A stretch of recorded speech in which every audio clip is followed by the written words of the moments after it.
Agora vamos começar mais um episódio do Pode Assip.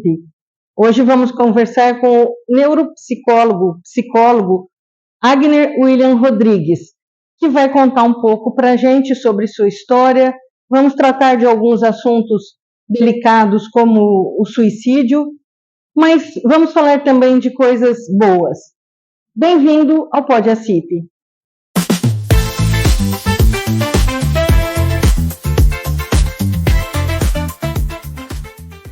Agner, obrigado por ter aceitado o nosso convite para bater esse papo sobre a sua profissão, sobre a sua história, sobre assuntos delicados e assuntos legais. Bem-vindo ao Pode Assip. Muito obrigado pelo convite, obrigado por estar aqui no Pode Assip e a gente poder conversar um pouquinho sobre a minha história e também sobre esses assuntos de saúde mental, suicídio, a importância das oportunidades que a própria cidade pode oferecer no combate a essas questões, principalmente relacionadas aos jovens.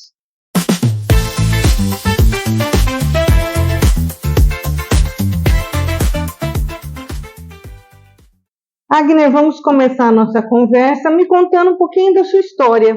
O que te levou à psicologia ou especificamente à neuropsicologia? Bom, eu sempre gosto de enfatizar um pouco, realmente a psicologia tem muito a ver com a minha história, a história da minha família, né? Eu me lembro quando eu era bem jovem, assim, eu tinha uns 13 anos de idade, já tinha descoberto que eu gostaria de ser psicólogo. Um dos motivos era a questão de meu pai ter problemas com álcool, né? Meu pai muitas vezes foi internado, meu pai chegou a ser internado em Brodowski, Santa Teresa, por conta do alcoolismo. Até então, na época, tinha muitos problemas, não tinha essas associações ligadas a isso, os AAs, era tudo para manicômio, né? Então, tem um livro que eu recomendo, um documentário que eu recomendo pro pessoal, que se a gente sempre comenta do Holocausto de Hitler, nazista, né? Isso, a gente poderia falar um pouco do Holocausto brasileiro que aconteceu no Brasil. Tem um livro que fala sobre isso, é da jornalista Daniela Arbex, e ela fala muito bem, retrata muito bem.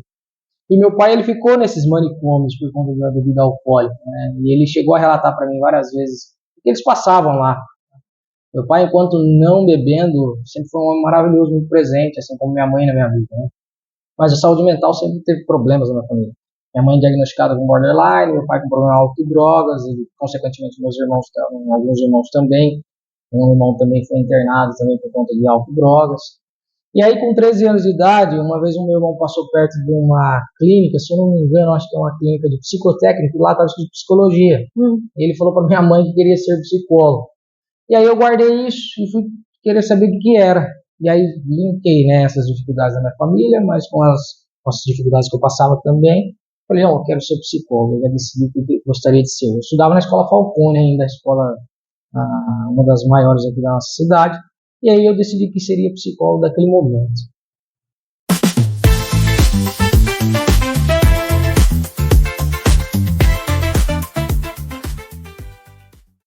Agner, qual que você está falando de, né, a gente falando em psicologia, neuropsicologia, especificamente qual a diferença entre uma e a outra?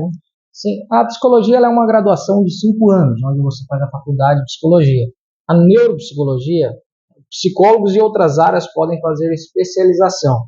E aí mas apenas psicólogos serão neuropsicólogos. Os demais vão ter uma especialização em neuropsicologia. É porque além da pós-graduação, né, que a gente faz após o curso de psicologia, a gente ainda tem que fazer uma triagem, ou seja, cadastrar num CRP, fazer lá toda a questão para ter o nome de especialista como neuropsicólogo. E o neuropsicólogo atua exatamente onde? A neuropsicologia está dentro da neurociência, onde trabalha as questões comportamento, cognição. A neuropsicologia ajuda também em muitas aplicações de testes, né? Usa-se muito de aplicação de testes, mas é um mundo bastante vasto. Mas a grosso modo falando, a neuropsicologia ela tem essa esse upgrade, vamos dizer. Tá certo.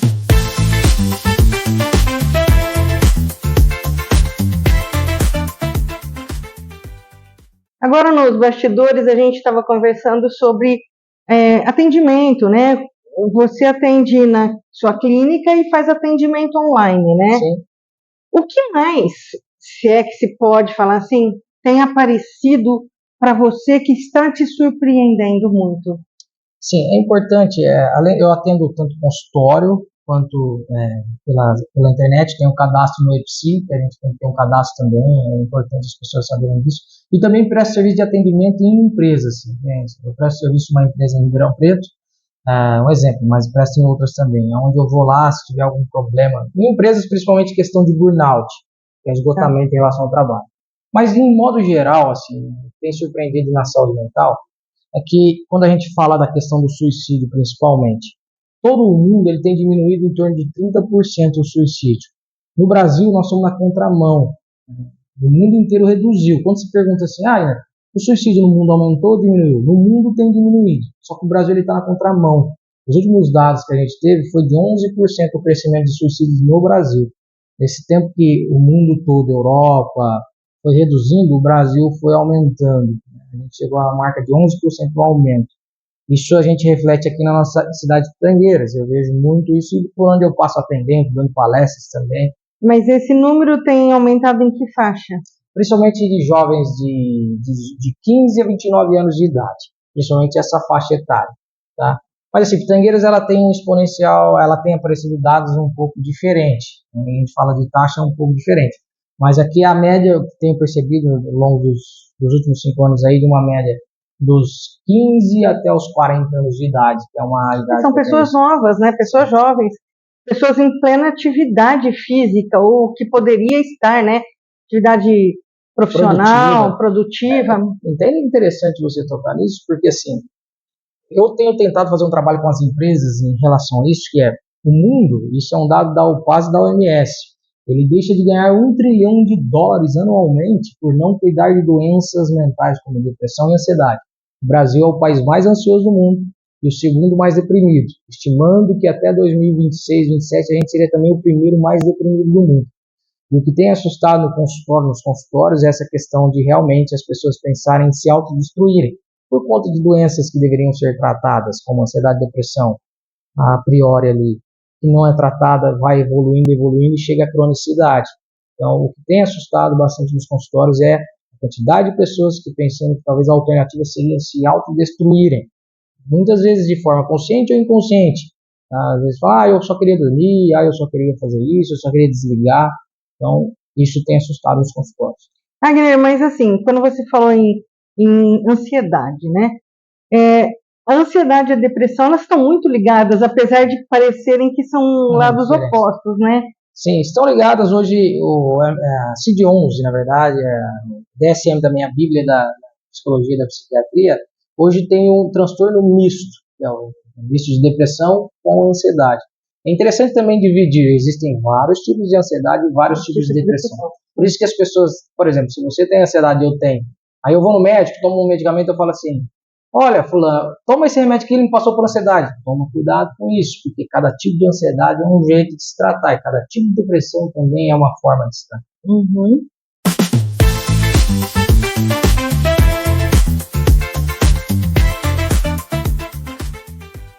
Guilherme, a gente estava conversando sobre o suicídio no bloco anterior, principalmente na camada mais jovem. Mas falando em mais jovens ainda, né? Tivemos recentemente uma série de suicídios estimulado por jogos. Como que você vê isso? O que você pode alertar aos pais sobre isso? É importante citar isso, assim, Guilherme, os jogos, já aconteceu muito no meu consultório, os jogos influenciam, eu digo que assim, a influência ela vai pegar quem está debilitado, quem está frágil. Os jogos, por exemplo, em questão da baleia azul, geralmente esses jogos na internet que induzem a esses atos, né, eu sempre não gosto de dizer a palavra cometer suicídio, mas morrer por suicídio. Até explico por quê. Geralmente a gente não fala uma pessoa que ela cometeu um infarto, a gente não fala que a pessoa cometeu um AVC. O suicídio também não é cometido, não é crime. Suicídio, a pessoa é vítima também. Esses jogos, esses adventos, esse fenômeno da baleia azul principalmente, ele tende a pegar, lembra que eu disse da questão do Brasil é o país dos países mais ansiosos e mais deprimidos do mundo. Uhum. Então está atingindo essa população que já está vulnerabilizada. E essas crianças que na maioria das vezes têm acesso a essas ferramentas por já estarem sem o acesso, lembrando que ainda existe dentro de um neologismo, que assim, ainda existe o mito de que psicólogo e psiquiatra é para maluco, é para doido, ou não vou passar, Absurdo, né? Mas existe isso ainda. É um preconceito, né? Eu sou professor também em escolas fundamentais, no projeto Augusto Cury, chamado Escola da Inteligência, na escola particular aqui de Tangueiras, e a escola Cecília Meirelles, e aonde eu percebo muitas vezes, né, lidando com adolescentes, que muitos deles querem ajuda, precisam de ajuda, buscam, mas os pais, por conta desse preconceito, sinais, né?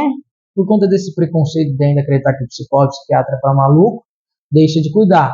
E aí vai aparecer esses jogos, essas ferramentas, onde eles vão entrando ali nessa mente vulnerabilizada, vão influenciando. Infelizmente, ter esses desfechos. Teve muitas mortes por crianças. Lembrando, nós somos o país mais ansioso e o segundo mais deprimido do mundo. Um campo fértil para essas atrocidades. Você estava falando também sobre as crianças, né, que morrem e muitas vezes são tidos como acidentes domésticos. Sim. Muitos dos suicídios, assim, hoje a estatística mundial, a gente sempre fala, morre no mundo em torno de 1 milhão de pessoas por ano por suicídio. Esses números são subnotificados. O que é isso? Eu vou dar um exemplo. Nós estamos aqui, nós três, eu, você e a Natália que está nos gravando. Você me disse que está com dor de cabeça, mas ela está com dor de cabeça e não disse. Ou seja, nós temos 2 casos de dor de cabeça aqui, mas um só foi notificado. Então, muitos casos acontecem. Então, muitos suicídios, principalmente em adolescentes, jovens adultos, são mascarados, ou às vezes por acidente doméstico, ou às vezes por acidente de trânsito. Muitos dos acidentes que parecem, já vi casos assim, tem a autópsia psicológica, a gente vai mapeando e percebe que a pessoa ela se matou e não foi um acidente. Já vi situações de histórias de crianças que morreram em piscina afogado, caíram de uma escada, quando na verdade eles causaram isso por conta de buscando um suicídio.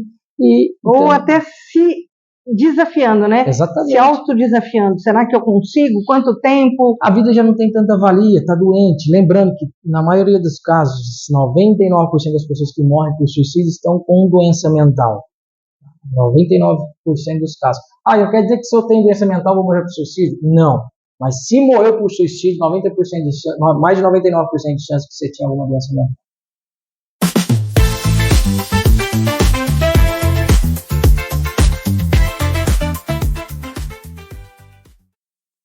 Continuando o assunto de suicídio, muitos jovens a gente percebe que são ociosos, né? Ou é a geração nem estuda nem trabalha, ou são jovens mais novos ainda que optam por literalmente não fazer nada. Essa ociosidade também é uma das causas. Com certeza, nós temos um autor bastante renomado que ele explica muito sobre os suicídios. É um livro que é best-seller nesse sentido, né? É Emile Durkheim, que é um sociólogo, onde ele classifica os tipos de suicídio. Inclusive, para se noticiar suicídio, tem que ter muita cautela, tem alguns padrões, a mídia tem que falar de forma consciente. Inclusive, até um alerta que eu tenho que dar para as pessoas. Está chegando setembro amarelo, as pessoas acabam se aventurando a falar de temas sobre suicídio sem ter muito conhecimento, acabam causando aquilo que a gente chama de efeito Werther, que é o efeito de contágio, né, na questão do suicídio. Então, quando a gente pensa em uma sociedade mais ociosa, numa sociedade nem, que às vezes, muitas vezes, talvez seja por conta de que eles não querem, mas talvez seja por falta de oportunidade, amadurecimento também, falta de acompanhamento, esse mundo frenético.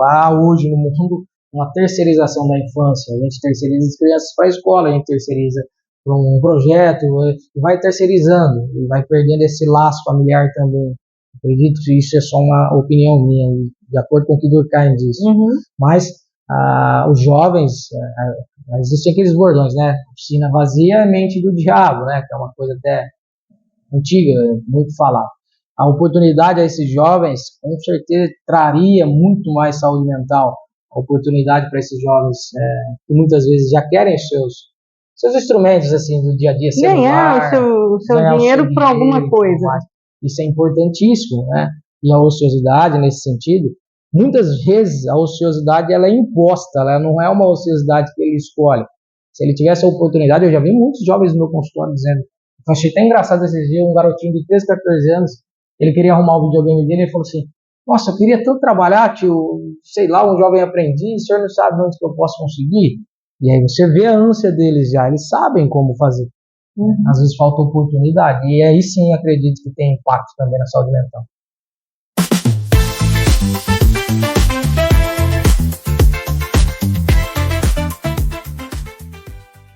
Agora vamos mudar só um pouquinho o rumo da prosa, como Sim. diz o caipira.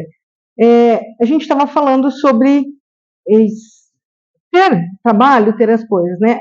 A CIP, ela oferece um programa de estágio, ela oferece vagas de estágio, empresas que precisam de estagiários procuram a CIP, e você procurou a CIP por quê? Sendo que você nem é do ramo da indústria e nem do comércio. Um dos motivos foi o incentivo mesmo, a questão. Eu sempre procurei, enquanto cidadão pitangueirense, valorizar sempre os empreendimentos da cidade. Eu sempre procurei isso, porque acredito que o dinheiro gira aqui e a gente acaba tendo mais benefícios. E a associação ela veio por intermédio também por conta dos convênios, a Sermed, nessa parceria com a CIP e também a Unimed, é onde eu consegui ter acesso a melhores condições, ou seja, a CIP ela me proporcionou eu ter um convênio e pagar o convênio da minha noiva, por exemplo, nós pagarmos os nossos convênios, pela parceria de Sermed e Unimed. Então, e além disso, eu depois fui conhecendo que tinha esses benefícios, e até cheguei, eu penso isso, eu acho que é importante os comerciantes da nossa cidade, a gente tentar, eu sempre observo, por exemplo, o comércio na época de Natal, em momentos festivos, eles precisam ser independentes, não depender somente do meio público, público, fazer uma união, essa união, tanto dos comerciantes, como também dos profissionais liberais, com seus consultórios, a gente fazer programas legais. Por exemplo, no Setembro Amarelo, a gente poderia fazer muitas coisas junto da CIP, ou até criar, por exemplo, a gente sabe que Pitangueiras tem grandes números de suicídio, infelizmente, criar, às vezes tem os comerciantes, às vezes não tem convênio médico, mas criar programas, por exemplo, de saúde mental, onde tem acesso, uma parceria entre a CIP e os profissionais de saúde. Mesmo falando que são empresas pequenas, são lojas pequenas, mas se reunir... a gente fica grande, a união faz a força, isso sempre foi assim, né? O Bolinha não está aqui hoje, mas a CIP sempre ele usa isso. A gente precisa unir os comerciantes, a população de Pitangueiras, para ficar em Pitangueiras. Com certeza. Para fazer a entidade ser mais forte, ter voz mais ativa, junto ao poder público, executivo e mesmo junto à população, né? Com certeza. A gente fazer uma força, essa união realmente seria muito bom. Por isso que assim, até convido os colegas, né, a participarem mais da CIP, entenderem o que a CIP faz, né? É importante isso para a cidade. E foi dessa forma que eu conheci e assim, foi bem satisfatório. E ainda mais agora com esses projetos de conscientização, isso é muito importante.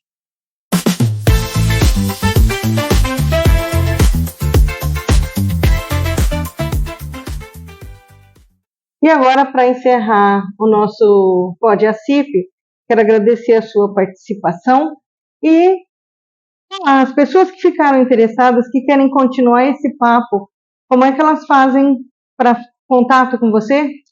Bom, tem várias formas, principalmente de forma online, e também vou falar primeiro meu contato, o WhatsApp, que é o 16 99160 1811. Também no Instagram você vai achar como Agner Neuropsicólogo ou Agner Rod. E no Facebook como Agner Willi Rodrigues. Às vezes não é eu que respondo lá, mas sempre tem alguém respondendo e me direciona para qualquer tipo de dúvida, sanar qualquer tipo de questão que precise. Além disso, eu atendo os convênios Sermed e Unimed e atendo duas plataformas digitais, que é a AP Clínica Digital e também a Embrace. A Embrace já é mais um trabalho com pacientes que estão fora do Brasil. Se quiser saber um pouco mais, eu posso estar explicando nos canais que eu disse agora há pouco. E agora a gente aproveita essa gravação para você dar a notícia mais recente. Eu estou fechando juntamente com a CIP, né, e também agradecendo a parceria, a oportunidade de estar aqui, a gente fazer uma parceria em relação a fazer cobertura de tratamentos em saúde mental. Para mais informações, a CIP vai explicar para vocês no decorrer dos próximos dias. E para mim é uma vitória, porque assim, para quem sempre sonhou em trazer saúde mental para todos, eu acho que a saúde mental tem que ser para todos. Acho que é um bom caminho e mais um motivo para você que não é associado se tornar associado e nos colaborar com a gente aqui nessa luta, tanto pelo nosso comércio, pelo fortalecimento da nossa cidade, como também pela saúde mental.